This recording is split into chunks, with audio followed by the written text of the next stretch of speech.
आईना के इस स्पेशल एडिशन में आज बात करेंगे ऐसे शख्स की कि जिसके नाम पर उत्तर प्रदेश थर्रा उठता था। ऐसे माफिया डॉन का जिक्र करेंगे, उसकी कहानी, उसके किस्से आज आपको सुनाएंगे, जिसे सुनकर आप सोचेंगे कि क्या कानून का इकबाल इतना खत्म हो चुका था कि कोई माफिया इस कदर खौफ पैदा कर सकता है। आप सोचने पर मजबूर हो जाएंगे कि खाकी के आईन को कोई इस कदर चुनौती दे सकता है। तो ये कहानी है यूपी के माफिया डॉन अतीक अहमद की। यूपी में एक वक्त हुआ करता था, एक दौर हुआ करता था जब अतीक के सिर्फ नाम से क्या डीएम, क्या एसपी, बड़े बड़े रसूखदार नेता थर थर कांपा करते थे। और जज कई मामलों में जब अतीक का नाम आता था तो खुद का नाम तक उस केस से हटा दिया करते थे। ऐसे ही अतीक अहमद के कुछ किस्से हम आज आपको सुनाते हैं कि अतीक ने जब 17 साल की उम्र में पहली बार उसके ऊपर मुकदमा दर्ज हुआ, उसके बाद से अतीक ने कितना बड़ा साम्राज्य बनाया और अतीक का अतीत क्या था, ये देखिए।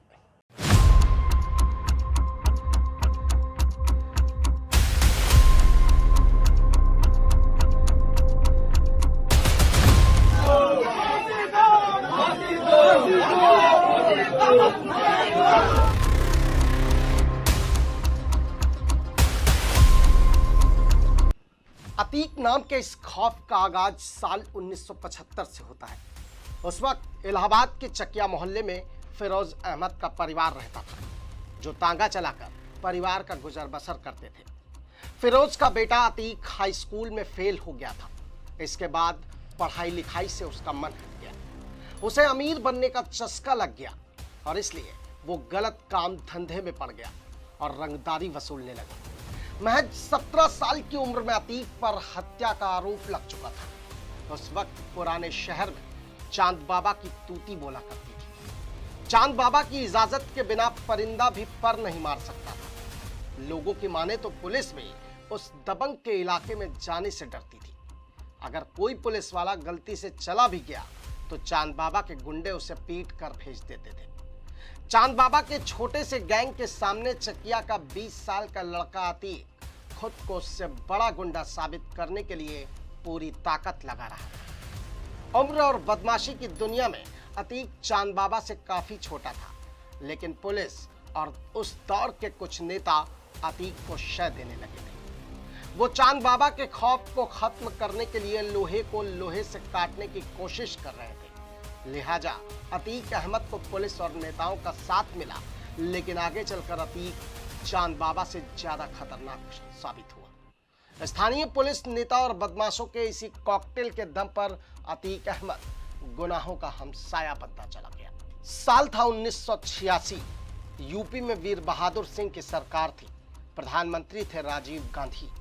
चकिया के अतीक अहमद का गैंग पुलिस के लिए बड़ा खतरा बन चुका था। उस वक्त पुलिस अतीक और उसके लड़कों को गली गली खोज रही थी। एक दिन पुलिस ने अतीक को उठा लिया, लेकिन पुलिस वाले उसे थाने नहीं ले गए। किसी को खबर तक नहीं लगी कि आखिर हुआ क्या है। सबने सोचा कि अतीक का किला खड़े होने से पहले ढहने जा रहा है, लेकिन तभी दिल्ली से एक फोन पहुंचा लखनऊ से फोन किया गया इलाहाबाद और पुलिस ने अतीक अहमद को छोड़ दिया। हालांकि इसकी पुष्टि तो नहीं की जा सकती, लेकिन कहा जाता है कि दिल्ली का वो फोन केंद्र सरकार के सबसे बड़े नेता का था। खैर, अतीक चंद मिनटों में हीरो बनकर बाहर आ गया। पुलिस और नेताओं को यह एहसास भी नहीं था कि अतीक सिर्फ चांद बाबा के लिए नहीं, बल्कि आगे चलकर कानून के लिए चुनौती और सियासत के लिए सिरदर्द बनने वाला था। अतीक अहमद और चांद बाबा में कई बार गैंगवार हो चुकी थी। दोनों ने चुनाव लड़ा। अतीक विधायक बन गया और चांद बाबा हार गया। 1989 में चुनाव जीतने के कुछ महीनों बाद चांद बाबा की हत्या कर दी गई। बीच चौराहे, बीच बाजार, ये सिर्फ प्रयागराज के पुराने गैंगस्टर की हत्या नहीं थी, बल्कि नए गैंगस्टर के बाहुबल का खूनी उदय था।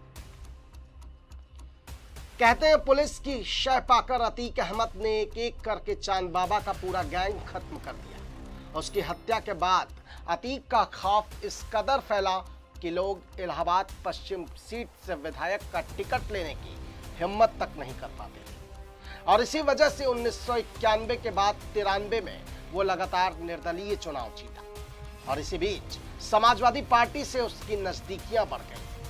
1996 में समाजवादी पार्टी ने उसे टिकट दिया और वो चौथी बार विधायक बन गया। 1999 में उसने अपना दल का हाथ थाम लिया। अतीक का खौफ और साम्राज्य दोनों बढ़ता जा रहा था। अतीक नाम की जड़ें राजनीति और जुर्म की दुनिया में इतनी गहरी हो चुकी थी कि किसी की हिम्मत नहीं होती थी उस जड़ को छूने की। वक्त गुजरा, साल आया 2004। समाजवादी पार्टी से अतीक अहमद ने सांसदी का टिकट मांगा और सांसदी लड़ी। अतीक सांसद बन गया। पश्चिमी सीट खाली हुई, इलाहाबाद की पश्चिमी सीट जहां से वो विधायक हुआ करता था। उसने अपने भाई खालिद अजीम अशरफ को उस सीट से उतारा, लेकिन अशरफ वो चुनाव राजूपाल, बसपा का प्रत्याशी राजूपाल था, उससे अशरफ वो चुनाव हार गया और भाई के चुनाव हारने से अतीक इस कदर बौखलाया कि उसने वो कर दिया जिससे पूरा यूपी हिल गया। कभी अतीक का दाहिना हाथ कहा जाने वाला राजूपाल अक्टूबर 2004 में विधायक बन गया, वो भी अतीक के भाई अशरफ को हराकर। राजूपाल के हाथों अपने भाई की हार अतीक को बर्दाश्त नहीं हुई और अतीक राजूपाल की जान का सबसे बड़ा दुश्मन बन गया, क्योंकि उसने उसके बाहुबल को सबसे बड़ी चुनौती दी थी। नवंबर 2004 यानी विधायक बनने के एक महीने बाद प्रयागराज में राजूपाल के दफ्तर के पास बमबाजी और फायरिंग हुई, लेकिन वो बच गया और इसके बाद सिर्फ 2 महीने बीते। अतीक अहमद के गैंग ने सरेआम बीएसपी विधायक राजूपाल के साथ वो किया जिसे सुनकर आज भी लोग कांप उठते हैं। 25 जनवरी 2005 को राजूपाल के काफिले पर हमला हुआ। बीएसपी विधायक राजूपाल को कई गोलियां लगी। राजूपाल के समर्थक उसे टेम्पो से लेकर अस्पताल जाने लगे। अतीक गैंग के शूटर्स को लगा कि राजू अभी जिंदा है। अतीक के शूटर्स ने टेम्पो को घेर कर फायरिंग शुरू कर दी। रास्ते भर राजू और उसके साथियों पर गोलियां चलाई गई। जब विधायक राजू अस्पताल पहुंचा तो उसे 19 गोलियां लग चुकी थी। डॉक्टर्स ने बीएसपी विधायक राजूपाल को मृत घोषित कर दिया और सिर्फ 9 दिन पहले दुल्हन बनकर आई पूजा पाल के हाथों की मेहंदी तक नहीं छूटी थी कि अतीक ने उसके मांग का सिंदूर उजाड़ दिया। और फिर क्या था, बीएसपी समर्थकों ने पूरे शहर में तोड़फोड़ शुरू कर दी। बहुत हंगामा हुआ। राजू की हत्या के बाद 2005 में इलाहाबाद पश्चिम सीट पर उपचुनाव हुए। बीएसपी ने राजूपाल की पत्नी पूजा को टिकट दिया। समाजवादी पार्टी ने दोबारा अतीक के भाई अशरफ को मैदान में उतारा, लेकिन अतीक के खौफ के आगे पूजा पाल को जनता का समर्थन नहीं मिला और अशरफ चुनाव जीत गया। हालांकि ये भी सच है कि राजू की हत्या के बाद अतीक ने भले ही अपने अशरफ को चुनाव जिता दिया हो, लेकिन इस हत्याकांड ने अतीक के राजनीतिक कैरियर को खत्म कर दिया, क्योंकि 2007 के विधानसभा चुनाव में बीएसपी ने एक बार फिर पूजा पाल को उम्मीदवार बनाया और सामने एक बार फिर था समाजवादी पार्टी का प्रत्याशी अतीक अहमद का भाई अशरफ। कह सकते हैं कि ये वो दौर था जब बाहुबली का सिंहासन टूटने लगा था और अतीक अपने खौफ को, अपने वर्चस्व को बरकरार रखने के लिए छटपटा रहा था। लेकिन शायद संगम नगरी को कुछ और मंजूर था। इस बार अशरफ पर पूजा पाल भारी पड़ी और लगभग 10,000 वोटों से अशरफ विधानसभा चुनाव हार गया। मायावती की सरकार बनी और उसके बाद अतीक के साथ ही उसके भाई अशरफ के दुर्दिन शुरू हो गए।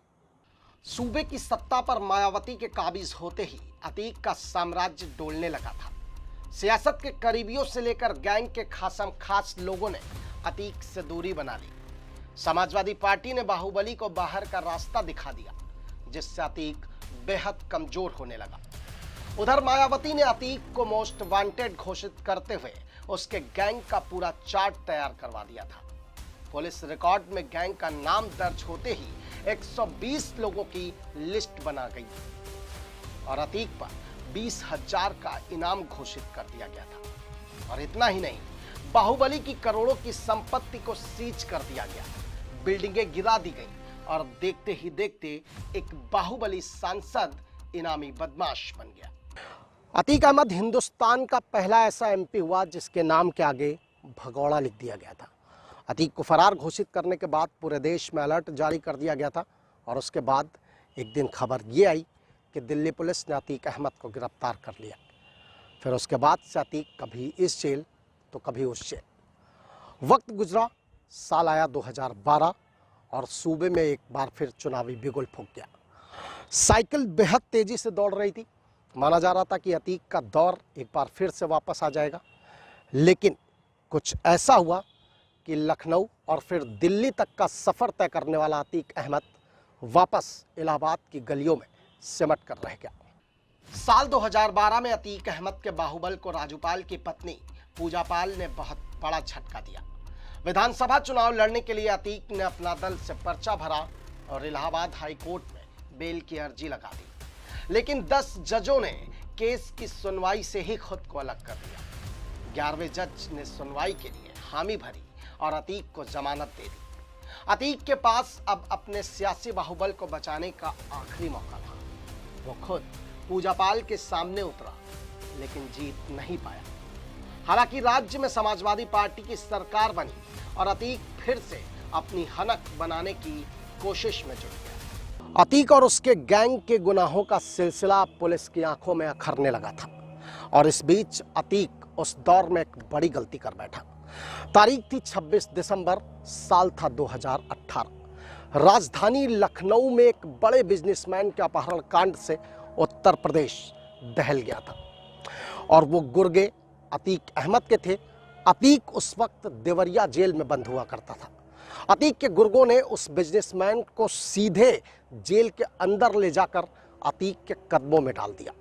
अतीक ने न सिर्फ उस बिजनेसमैन को बेरहमी से पीटा, बल्कि एक सादे कागज पर साइन भी करवाए और अपने खौफ को बरकरार रखने के लिए अतीक अहमद ने उस भयावह कांड का वीडियो भी सोशल मीडिया पर वायरल कर दिया था। देवरिया की जेल में अतीक अहमद ने जो कुछ भी किया वो उसकी सबसे बड़ी भूल साबित हुई। इस घटना के बाद उसे देवरिया से बरेली सेंट्रल जेल भेज दिया गया, लेकिन वहां के जेल प्रशासन ने अतीक को रखने से इनकार कर दिया। लोकसभा चुनाव के मद्देनजर उसे कड़ी सुरक्षा में रखने के लिए प्रयागराज की नैनी जेल में शिफ्ट किया गया। देवरिया जेल कांड का मामला सुप्रीम कोर्ट तक पहुंचा। अदालत ने सीबीआई को केस दर्ज कर जांच करने के आदेश दिए, जिसमें अतीक, उसके बेटे के अलावा करीब 15 लोगों के खिलाफ मामला दर्ज हुआ और उसके बाद से अतीक अहमद के बाहुबल और खौफ का साम्राज्य जेल की सलाखों के पीछे कैद होकर सिमटता चला गया। अतीक अहमद 2017 से जेल में भले ही बंद हो, लेकिन उसका रुतबा आज भी कायम है। आज भी उन गलियों में अतीक के नाम का खौफ चलता है।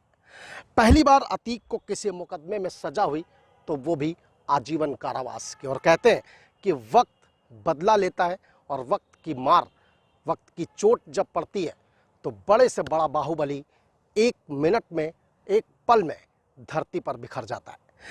जिन गलियों में अतीक गुजरा करता था उन गलियों के दरवाजे बंद हो जाया करते थे। आज जब उन्हीं गलियों में अतीक कोर्ट में पेशी के लिए पहुंचा तो वो खुद पुलिस वैन में, तिरपाल से ढकी पुलिस वैन में खुद को छिपाता नजर आ रहा था और लोगों की नजरें अतीक को ढूंढ रही।